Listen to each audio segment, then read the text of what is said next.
One of the dangers of wearing a wireless microphone like this is in making sure it's turned on and off. Let me show you how it works.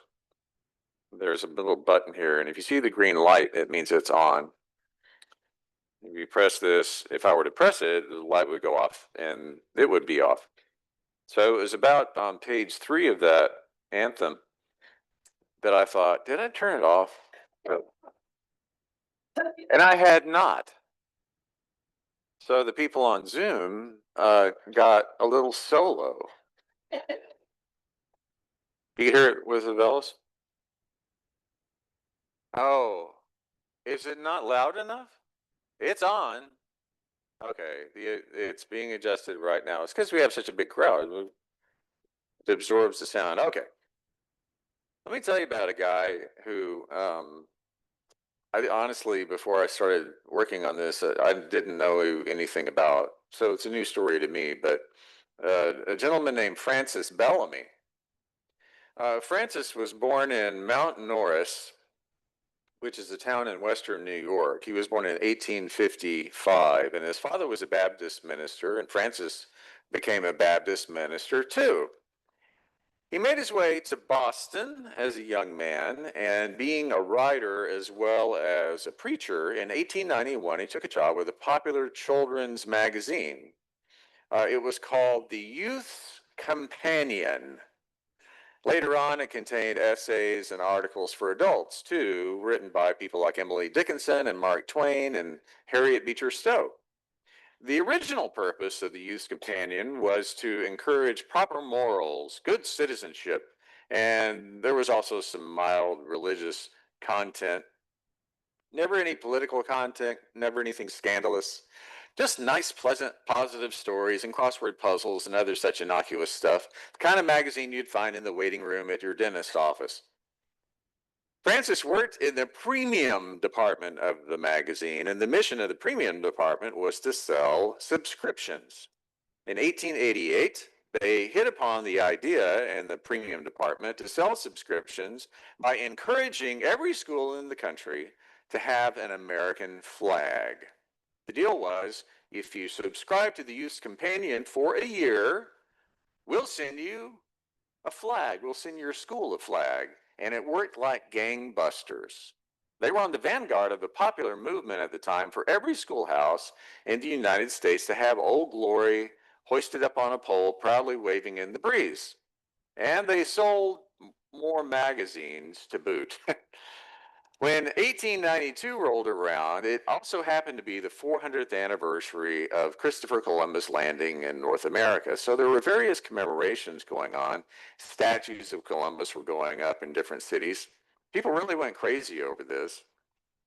There was the World's Columbian Exposition in Chicago, biggest World's Fair ever. Have you ever been to Columbus Circle in New York City? Guess what year that huge statue of Christopher Columbus went up, and where that traffic circle in New York around the statue was named and dedicated? 1892. But by that time, the flag subscription campaign by the Youth Companion magazine had slowed down somewhat. They needed to do something to give it another push. Got to sell more magazines.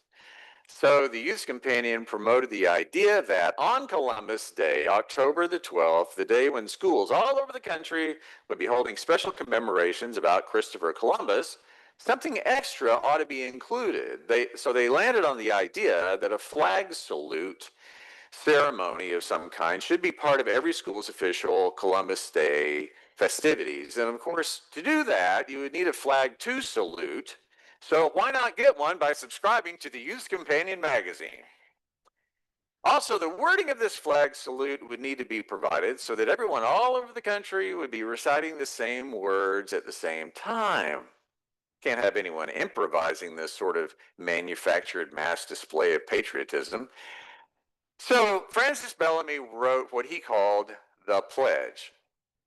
And it was published in the September 8th issue of the magazine. He then went on a speaking tour. He visited school superintendents from coast to coast, and he got them on board. He wrote the whole program to be used in the flag raising ceremony, and everybody loved it. So the original words to the pledge itself were, I pledge allegiance to my flag and to the republic for which it stands, one nation, indivisible, with liberty and justice for all. That's it. Now, if you're wondering what happened to that phrase, under God, well, that was added much later in the 1950s because that was the time when a lot of Americans wanted to affirm the idea of a shared belief in God, in contrast to the threat of godless communism that was threatening to take over the world and our God-fearing capitalist way of life in particular. Because everyone knows Jesus wasn't only a proponent of loving our neighbor, but a free market economy. Anyway, it's interesting and not a little ironic that the words under God would have been added to the pledge because of Francis Bellamy, because he was an outspoken believer in the separation of church and state. He was a Baptist minister, and historically at least, Baptists had been persecuted for their religious beliefs during the colonial times and in the very early days of the Republic by state governments that were closely linked to the Episcopal Church mostly, but also the Congregationalists. Yeah, we were pretty heavy in Massachusetts. Some state constitutions included support for Episcopalians or other churches with tax revenue. It was just a residue, really, of how the British government supported the church being lent back home in Great Britain. But the Baptists objected to their tax dollars going to any state-supported religious group, especially because those other churches were giving Baptists a hard time. But that's why they lobbied for a separation clause in both the Virginia state constitution and later in the U.S. Constitution. So the original Baptists, and Baptists well into the 20th century, really hated the idea of mixing religion and government. They would have been outraged by things going on today, like school vouchers and tax breaks for religious schools. So if you never thought you'd ever agree with a Baptist, well, there you go. Now, on top of that, Francis Bellamy was what was called then a Christian socialist. He championed the rights of working people and the equal distribution of economic resources because he believed it was all made very clear in the life and teachings of Jesus that we ought to do that kind of thing. What a radical. Eventually, because he preached so much about what he saw as the evils of capitalism, and he proclaimed that Jesus was a socialist, poor Francis lost his church job. And, well, anyway, that's the guy that wrote the Pledge of Allegiance. Remember that the next time you put your hand over your heart at some kind of civic meeting and say those words. One of the key words in the pledge, I think, is the word indivisible. It might seem quaint and aspirational on our part to bring that up at this moment in history, but it really meant something when Francis Bellamy wrote the Pledge of Allegiance, even if the original motivation was commercial to sell magazine subscriptions, because when he wrote it, the Civil War had only been over for 27 years. Now, just to put that in context, that would be as recent to us today as something that happened in 1998. Just doesn't feel that long ago to me. 27 years is nothing when something as cataclysmic as a civil war had happened in the lifetime of so many people. And in 1892, when the pledge was written, there was a lot of social change going on. The period following the Civil War, Reconstruction in the South, was over, and violence and persecution against African Americans was really on the rise. It was the start of an American apartheid, the Jim Crow system of oppression and overt violation of civil rights. There was a huge influx of immigration to America from Southern and Eastern Europe. People were just pouring into Ellis Island. Here on the West Coast, the Asian population continued to grow. Speaking of that, have you ever heard of Kim Wong-Ark? In 1873, Kim Wong-Ark was born in San Francisco to parents who had immigrated from China. In 1895, when he was returning to the United States from a trip to China, he was detained by U.S. Customs officials in San Francisco who claimed that he was not a valid U.S. citizen. So in 1898, the Supreme Court issued a landmark ruling in Kim Wong-Ark's favor, which established the principle of birthright citizenship in the U.S. The court held that, according to the 14th Amendment to the Constitution, anyone born in the United States, including anyone born to foreign parents, is automatically a U.S. citizen. Also in the 1890s, cities were booming in population. There was a massive migration from rural to urban areas and a huge migration of African Americans from the South to northern cities. It's called the Great Migration. Industrialization and mass production and electrification were creating some very good things, but also a lot of social displacement created because of those industrial revolution things. Class distinctions between the very wealthy and the poor were enormous. Labor unions began to organize, and the owners of industry crushed unions ruthlessly. Capitalism worked great for many folks, but for a lot of others, socialism seemed like a much more humane concept. So depending on who you were or where you were, life could be great or it could be pretty bad. And Francis Bellamy witnessed all of this incredible social change, all of this shifting and growing diversity through his interpretation of the gospel. He saw a country that felt fractured in so many ways and that had literally been broken apart in a catastrophic war just a few decades earlier. But what he envisioned when he created a pledge to a flag, to a symbol of a country experiencing that kind of upheaval, was the word indivisible, meaning it cannot be divided. It is one. That's strong language. It's hopeful, it's resolute, it's sincere, it's aspirational.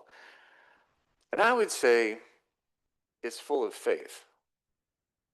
Full of faith in the way that faith always works, really. That the very nature of faith is, I've got it, it's here, but it's also on the way. I have it in part, but I believe the whole of it is coming. Like the Apostle Paul says, right now I can just glimpse it as through a mirror dimly, but one day I will see it clearly. I think that's what Francis Bellamy meant by indivisible. It's here in our founding statements that make bold claims like the self-evident truth that all people are created equal, but that noble aspiration is still being worked out imperfectly, slowly, sometimes imperceptibly. And sometimes it feels as if we're stepping back into the bad old days. But we can still make those bold claims of being higher and better and nobler and wiser, because that is how we get there to the good place. That's how we fulfill our promise, by continuing to believe, by having faith. Now, I obviously love history, and American history in particular. And the value of knowing history for me is that you not only learn the origins of things, how we came to have shoelaces and light bulbs and even American flags in every classroom. History also illustrates the old adage that no matter how much things change, so many things have a way of repeating themselves. I'm not just trying to prove a point. If anything I mentioned about the late 1800s might ring a bell today. But to point out the truth that social change is a constant reality. Issues like immigration and race relations and what happens when new technologies replace old ones and threaten people's jobs. Many people are displaced economically while others prosper. And the gap grows between the wealthy and the poor. History tells us those issues are nothing new. We keep cycling through them in every generation. Every generation also struggles with how best to build and sustain a society where everyone is regarded as an inherently worthy child of God. Everyone. Now, some might call that a pipe dream, that human nature is such that in order for there to be winners, there must be losers. For there to be peace, you sometimes have to go to war. That the contradiction in life is we may always have an ideal of a perfect world, but it takes struggle to get there. And we don't always share the same vision of what a perfect world is to begin with. At some level, I do think we'd all like to get back to a mythical Garden of Eden where there is plenty, where there's no strife, where there's order. And just because we're people of faith, we're not insulated. We're not immune from anything out there that might be troubling. We call this structure we're in, literally, in a sanctuary. And so we might look forward to this place as a weekly vacation. from all the negative stuff going on out there in the world or even in our closest relationships. It is a sanctuary, but my belief is that we're not meant to hide out in here and pretend that we don't have to navigate life like everyone else. I don't think this is a place, or our church is a community, where we ignore what's in the news. No, it seems to me that our task here is to learn how to be better navigators, how to be better equipped to maneuver through the wind and the waves that are blowing through our world. Here we're reminded that God loves us and accepts us, cares about every single moment of our lives, because God is with us in every single moment. And here we see and we feel that reality in the words and the handshakes and the hugs and the music that we share, in the work that we do side by side, in the community we build, in the vision we have. We're not escaping from the world here. We're being equipped to better handle the world here and to better understand our unique role in the world as disciples of Jesus Christ. Because I don't know what good it is to be Christians if we don't act like it. Jesus had a discussion with his disciples once, John tells us, which was in the form of a prayer. Man read that for us earlier. He knew his followers were regular folks just like you and me, dealing with the realities, the pressures, and the joys of everyday life, the challenges that are constant, wondering what in the world's going to happen next. So his prayer was not about reassuring them or us that life will ever be easy, that there won't ever be any trouble, that we'll never argue, even that we'll agree on what our vision of a perfect world might look like. No, his prayer was that they would be one, that in the midst of how we live in community with each other, no matter what, be as one. Whenever we disagree, we don't pick up our toys and leave because we didn't get our way. Grow up, put on our big girl and big boy pants, and be as one. Completely one, Jesus says to God, so that the world may know that you have sent me and have loved them even as you have loved me. So, loving one another, it seems, God's love at least, is a love that means no matter what differences we may have, be it in the church or in the daily path that we walk amongst our neighbors, God's love is about believing that love makes us one anyway, that there is an ideal, that there's an aspiration for something we have and can see, but still believe that the wholeness of it is on the way. It's always coming. It's a path forward. It's not a return to a Garden of Eden. It's working through all the hard and messy stuff that life began throwing our way as a human race when we left that mythical paradise of Eden. The ideal of God's love is not a particular political or economic philosophy either. It's not a liberal love or a conservative love. Love doesn't limit itself to any political party. It's a way of living together that says no matter what you think, no matter what I think, no matter how much formal education you've attained, no matter how wealthy or poor you are, no matter what country you come from, or the language you speak, or the color of your skin, or your religion, or the flag that you pledge allegiance to, or the person you love. Ultimately, we are all in this together, clinging to this little rock, rotating around the sun, all of humanity. And because I love you as God loves me, Jesus says, we can be as one. It's not my power that makes that real, he says, it's God's power. God's already made us one, and most of the time, sadly, we're just too blind and proud and stubborn to realize it. Gospel we're called to embody right here with each other and in every relationship we have and with every person around across our nation and around the globe. The gospel we are called to pledge our allegiance to is to live out God's loving intention for us and for all of creation. Our calling in life is to be as one, alongside every single human being with a beating heart and who draws breath, in love and indivisible.